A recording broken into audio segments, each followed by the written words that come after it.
9/11 changed the course of American history. But for all the tragedy of that day, there were many heroes. On that day, we saw the worst and the best of human nature. John Hodge is with the Stephen Siller Tunnel to Towers Foundation, creators of the 9/11 Never Forget mobile exhibit. More than most, he has a deeply personal reason for wanting to make sure we never forget. Stephen Siller was my cousin. Stephen Siller was a firefighter who on September 11th had just gotten off duty. He heard the call on the scanner in his personal pickup truck, turns his pickup truck around, grabs his gear, and he gets out on a highway to get into Manhattan. Total gridlock, cannot get in. He gets out, he straps on that 60 to 65 pounds of gear that he had just picked up. He ultimately ran approximately 3 miles from where he was at on that highway, all the way through that tunnel, and it's almost a 2-mile tunnel, through the streets of Lower Manhattan, where he perished, leaving behind a wife and 5 kids. His family members, his brothers and sisters to start with, said, you know, we don't want his memory to perish at the World Trade Center with what he did, and we think it's symbolic of what all the emergency service workers did that day. So it's not just his story, but it's the story of everyone involved. Preserving the memory of what happened that day is only part of the Foundation's mission. They're also dedicated to helping those who have sacrificed so much. Our premier program is we do Building for America's Bravest. And what does that mean? We know that without 9/11, none of our service members would be in harm's way in Iraq or Afghanistan. So we feel an obligation, a real duty, to take care of those coming back so horribly injured, so catastrophically injured. And by that, I'm talking about primarily triple and quadruple amputees right now. We are building smart homes for each one of these individuals.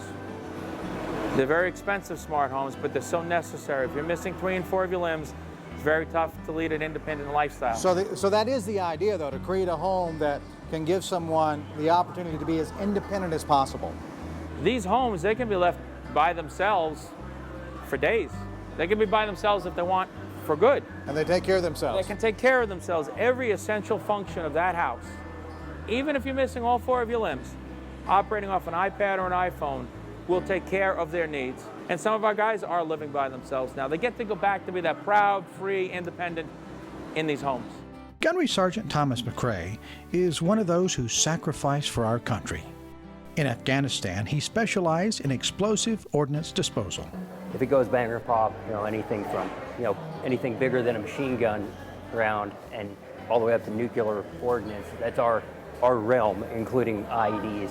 Okay. We're solely responsible for IEDs. When they find them, when they think they found them, we're the guys that they call. So that was your niche in service? Yes. Okay. And how did this happen? When I was deployed, and I was working on an IED and clearing around it, and stepped on one that I obviously missed. It instantly lost my legs, and then they had amputated my arm shortly thereafter, and then woke up in the hospital about 3 months later. In spite of his extensive injuries, Sergeant McRae remains active, caring for his daughter, and he's even an avid horse rider. A year to get back onto a horse, but I'll tell you what, the first time I got onto a horse, it was like all my anxiety and my nervousness, it literally went away, and I went, wow, now I remember what it's like to be normal, right there when I got back onto a horse for the first time. This house is going to be built for you. How's that going to affect you? What do you think? How's that going to change your life? It's going to, for one, give me my independence for the rest of my life. When I go to take a shower in a house that's not accessible, I risk falling down every time. And that house takes all those worries away. It gives you a completely safe environment for your daily activities. Among those making this possible is Lionel Toys.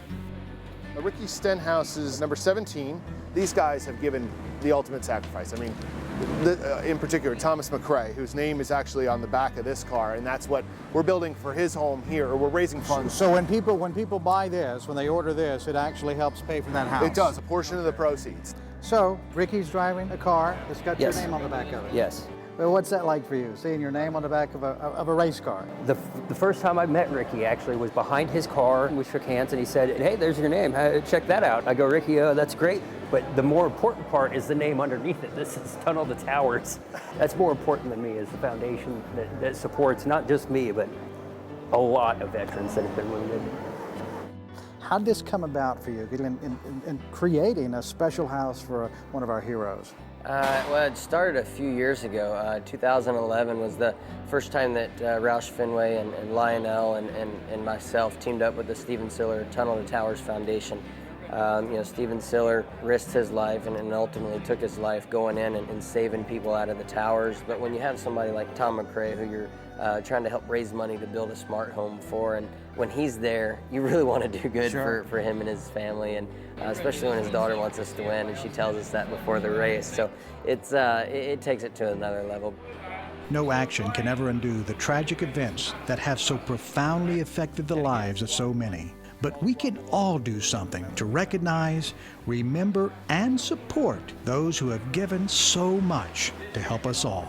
Come on, let's hear it for Tom McRae, a true American hero.